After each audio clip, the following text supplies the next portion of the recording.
everyone and welcome to Beamish Bookworms। आज बीमिश bookworms में हम लोग ईडियम्स सीखेंगे। ईडियम्स हम लोगों ने स्कूल में सीखे होंगे, मगर कभी कभी हमें उनका प्रयोग समझ नहीं आता है। हम याद कर लेते हैं but how to use them वो हमें नहीं समझ आता। तो आज मैं आपको ईडियम्स एक्सप्लेन करके प्रैक्टिकल वे में बताऊंगी। राइट, चले। सबसे पहले हम लोग लेते हैं idiom it's on me. I hope hand writing आप लोगों को समझ आ जाएगी। इट्स ऑन मी का मतलब है आई विल पे द बिल। जब भी आप लोग कहीं दोस्तों के साथ या किसी के साथ बाहर रेस्टोरेंट वगैरह में जाते हैं तो कई बार आपका दोस्त बोलता है इट्स ऑन मी। इसका मतलब है मैं बिल को पे करूंगा, आप पे नहीं करें। ठीक है, ये बहुत कॉमनली यूज इडियम है, it's on me, I will pay the bill. ठीक है, ये हो गया पहला। दूसरा है to come clean.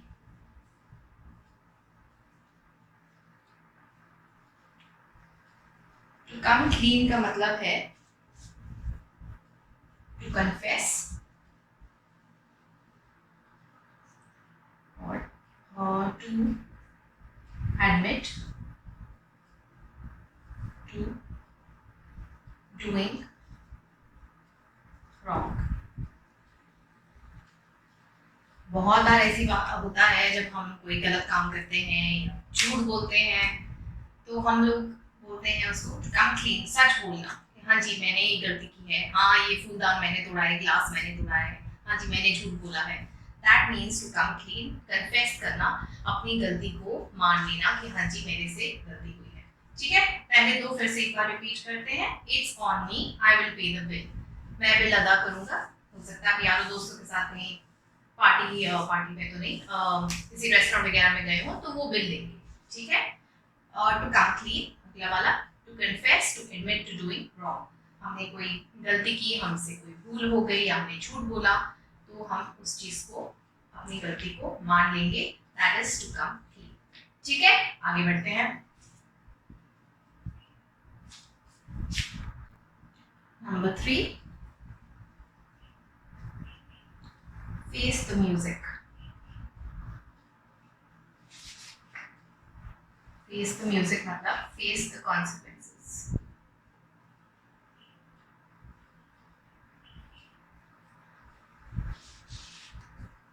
Face the music, face the consequences इसका मतलब है आपने कभी कोई ऐसा गलत काम अगेन किया है, कोई झूठ बोला है, आपसे ऐसी कोई बात हो गई है जिसकी वजह से आपको अब भुगतना पड़ेगा, आपको पनिशमेंट मिल सकती है, कुछ भी बुरा आपके साथ हो सकता है क्योंकि आपने बुरा किया, उसको बोलते हैं फेस द म्यूजिक। ठीक है, फेस द कॉन्सिक्वेंसेस, जो भी आपने किया उसका परिणाम आपको खुद भुगतना पड़ेगा। That is called face the music. ठीक है, आगे number 4, up for grabs। Up for grabs। I hope cursive handwriting सबको समझ आ रही है।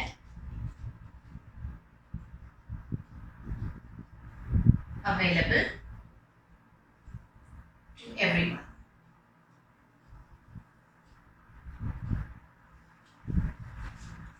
Up for grabs, available to everyone। अभी कोई ऐसी जॉब है या ऐसा कुछ आप ऐसी कोई चीज है जो सबको मिल सकती है। सपोज आप पिज्जा खा रहे हैं, ठीक है, उसमें से 4 स्लाइस किसी ने उठाए, 2 बच गए, तो then we can say oh these 2 slices are up for grabs, available to everyone। Job भी हो सकती है कोई जो किसी को भी मिल सकती है, so that is up for grabs, सबको मिल सकती है, जो ट्राई करेगा उसको मिल जाएगी। so up for grabs, available to everyone, face the music, face the consequences। ठीक है, आगे बढ़ते हैं।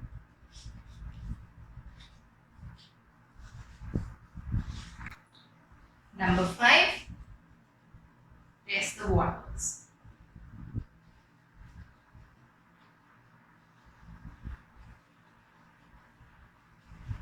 Try something new।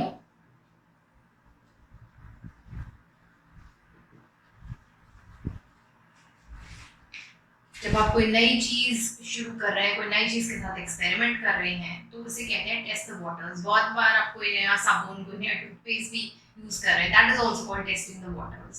या आप कोई नई प्रोडक्ट भी लॉन्च कर रहे हैं, that is also testing the waters. Initially आप नई चीज ट्राई कर रहे हैं, कैसा आपको रिस्पॉन्स आता है उस चीज का, उसको कहते हैं test the waters. Even trying something, आप खुद भी कुछ, जैसे मैंने बोला टूथपेस्ट या साबुन भी ट्राई कर रहे हैं, आप फर्स्ट टाइम ट्राई कर रहे हैं, आपके लिए वो फर्स्ट टाइम है, so that is called testing the waters, trying something new for the first time, है ना। आगे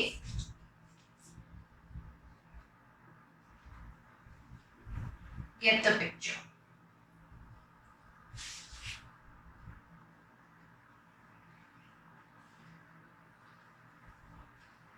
understand completely,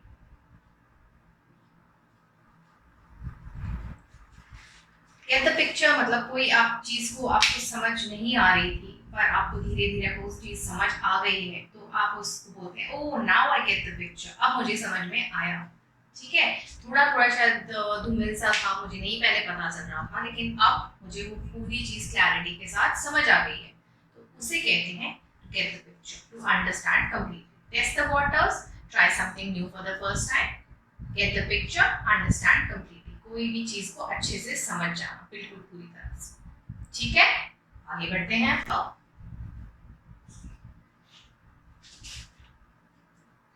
listen carefully,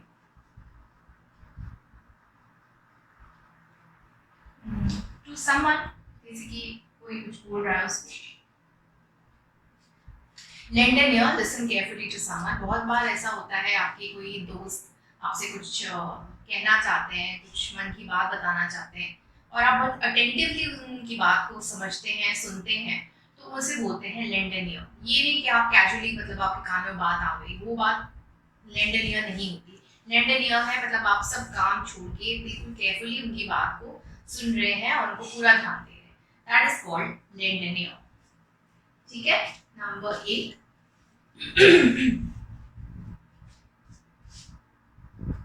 never in a million years,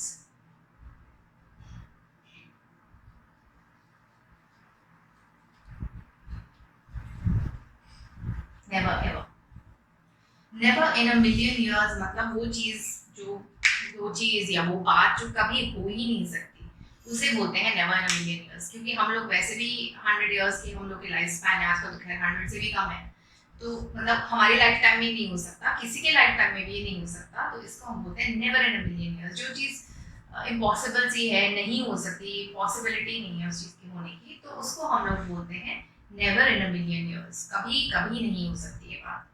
ठीक है, lend an ear, listen carefully to someone, बहुत ध्यान से उनकी बात सुनना। Never in a million years, never ever, कभी भी ये बात नहीं हो सकती। ठीक है, आगे बढ़े। Number 9, be in seventh heaven,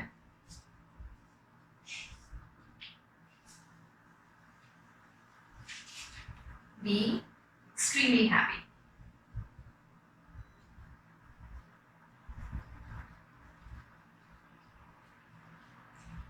कोई भी अच्छी खबर मिले या कोई चीज हमारे साथ अच्छी हो तो हम लोग क्या है, बहुत खुश हो जाते हैं। एक होता है खुश, एक होता है इतनी खुशी की समेटी नहीं जा रही है, समझ नहीं आ रहा है उस खुशी के साथ क्या करें, है ना। तो उस फीलिंग को कहते हैं बीइंग इन सेवेंथ हेवन।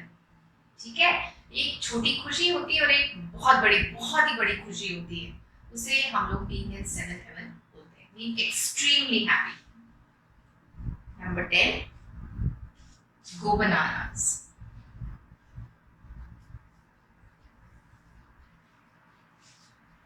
ये टर्म अमेरिका में बहुत यूज होती है, इंडिया में भी है, मगर this is more, its origins are more in America. Go bananas मतलब गो मैड और गेट वेरी एंग्री।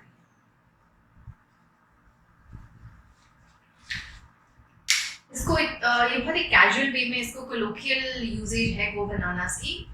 इसको स्पोकन इंग्लिश में ज़्यादा हम लोग बोला जाता है, रिटन फॉर्मेट में इतना हम इसको यूज़ नहीं करते। फिर भी इसके 2 मीनिंग्स होते हैं, या तो बिल्कुल ही पागल हो जाना गो बनानास, या कुछ आपने ऐसी हरकत की है आपने या किसी ने कि ऐसा लग रहा है कि वो बिल्कुल पागलपन वाली हरकत है, तो हम बोलते हैं ओ ही इज गोइंग बनानास, तब होता है गो मैड, गो बनानास। और कभी कभी ऐसी बात होती है कि अगला बहुत ज़्यादा आपसे नाराज़ हो जाता है, गुस्से में आ जाता है, तब हम बोलते हैं गो बनानास, जैसे हमने कभी कोई फूलदान तोड़ दिया तो हमारी मम्मी नाराज हो जाती हैं, तो हम आपस में भाई बहन बोलते हैं, oh avoid going near mamma, she is going bananas. ठीक है, तो ये दो हैं, be in seventh heaven, be extremely happy. दूसरा गो बनानास, गो मैड और get very very angry. Number 11, in a nutshell। in a nutshell मतलब expressed in a few words, expressed in short or in a few words।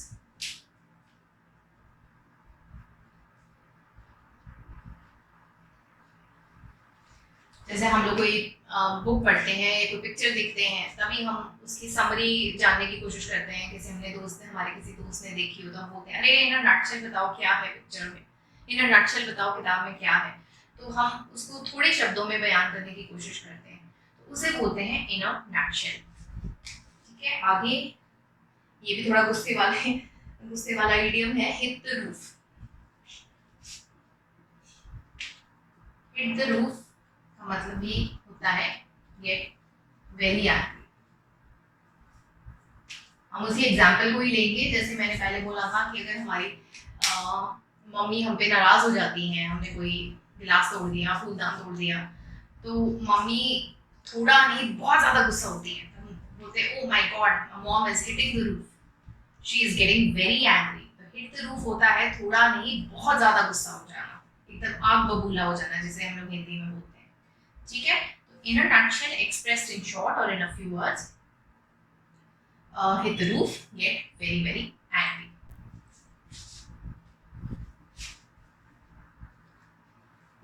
piece of cake,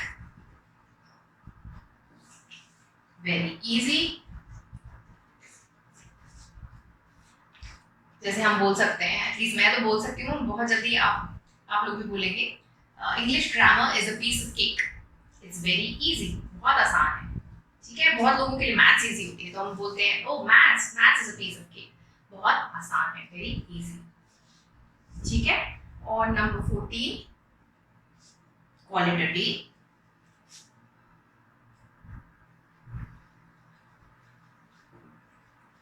stop working for that day, मतलब हमेशा के लिए नहीं बंद कर रहे हैं, मतलब उस दिन का काम बस खत्म है।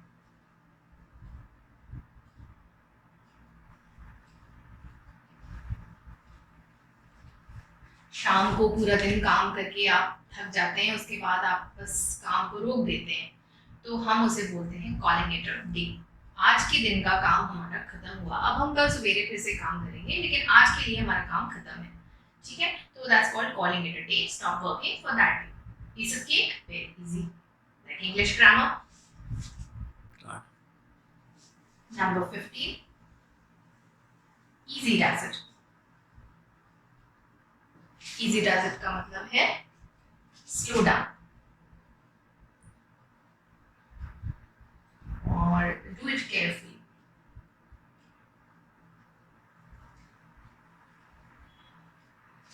ये हम बच्चों को बहुत बोलते हैं जब अगर उनके हाथ में कोई फ्रेजाइल चाइना पीस होता है या कुछ ऐसी चीज होती है जो ब्रेकेबल हो या कुछ गर्म चीज हमने उनको दे दी, तो हम क्या बोलते हैं, इजी डज इट, आराम से, ध्यान से, स्लो डाउन, क्योंकि ये चीज फ्रेजाइल है या गर्म है, इसमें आपको भी नुकसान हो सकता है, वो चीज भी टूट सकती है, गिर सकती है, तो हम इजी डज इट बोलते हैं। ठीक है, easy does it, slow down. कभी कभी बच्चे ही अपना होमवर्क इतनी जल्दी जल्दी में करते हैं, हैंड राइटिंग बहुत ही खराब हो जाती है, तब हम बच्चों को भी बोल सकते हैं, बच्चे आराम से, इजी डज इट। ठीक है, नंबर 16,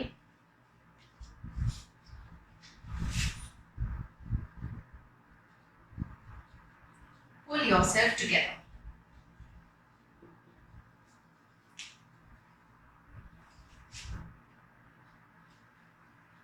calm down।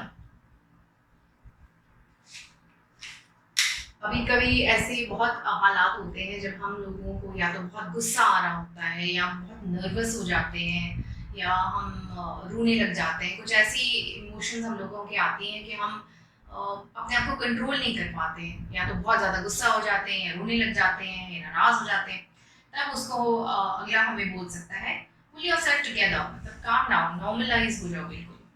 ठीक है, अपना जो भी नेगेटिव इमोशंस आपके आ रही हैं उनको कंट्रोल में लाओ, अपने काम डाउन हो जाओ, ठीक है।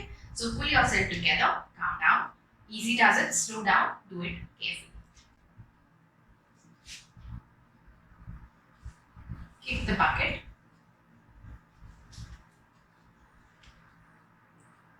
Die. Death is a natural process of course, ये तो है, मगर हम लोग उसको ये हार्श है, बहुत ही हार्श रियलिटी है जिंदगी की, हाँ, कि हम लोग eventually we are moving towards death. मगर कोई अगर somebody dies, हम उसको ये नहीं सीधा बोलते जी वो मर गए या वो मर गई, ऐसे बहुत ही रूड और बहुत हार्श लगता है। So instead of using this, हम लोग इसको यूज करते हैं किक द बकेट, मतलब उनका देहांत हो गया है, वो अब हमारे साथ नहीं है। So this is a better way to put things, हालांकि ये तो रियलिटी है लाइफ की, लेकिन फिर भी बोलना हार्श लगता है। So this is a better way to see it, ठीक है। So instead of saying someone has died, हम लोग ये बोलेंगे they have kicked the bucket, ठीक है। नंबर 18,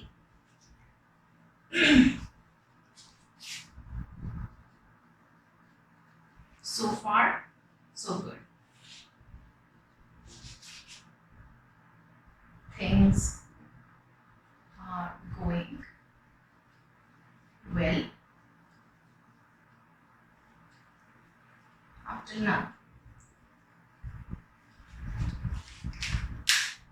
अभी हमने कोई नई चीज़, नई कोई जॉब शुरू की है या नई जगह मूव हुए हैं या कुछ भी नया हमने शुरुआत की हुई है, तो हमसे हमारे दोस्त, हमारे सब सगे संबंधी पूछते हैं कि हाउ इज इट गोइंग, कैसा चल रहा है, तो हम बोलते हैं सो फार सो गुड, अभी तक तो बहुत अच्छा चल रहा है, आगे का हमें पता नहीं, पर अभी तक जो भी चीज़ें चल रही हैं वो बहुत अच्छे से जा रही हैं, बहुत अच्छे से सब कुछ हो रहा है, तो हम बोलते हैं सो फार सो गुड, ठीक है। So far so good, things are going well up till now, आगे पता नहीं, ऊपर वाला जाने, पर अभी तक तो बहुत अच्छा हो रहा है। Kick the bucket, die. ये लास्ट 2 है, हम लोग सिर्फ 20 इडियम्स करेंगे आज। Number 90, odd ball. ये भी जो मैं लिख रही हूँ, ये भी आपका अमेरिकन यूजेज ज्यादा है, जैसे इंडिया हम लोग कम यूज करते हैं, मगर फिर भी इट इज देयर, तो इसलिए मैं आपको ये दे दूँ यहाँ पे। Odd ball is a weird person, strange person.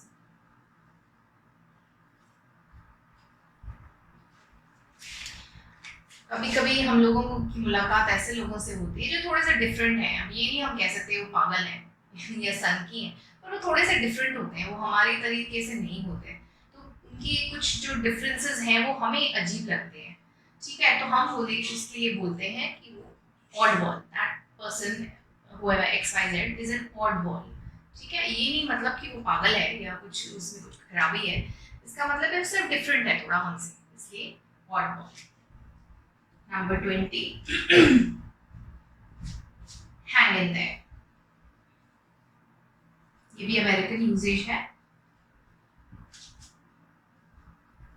Don't give up.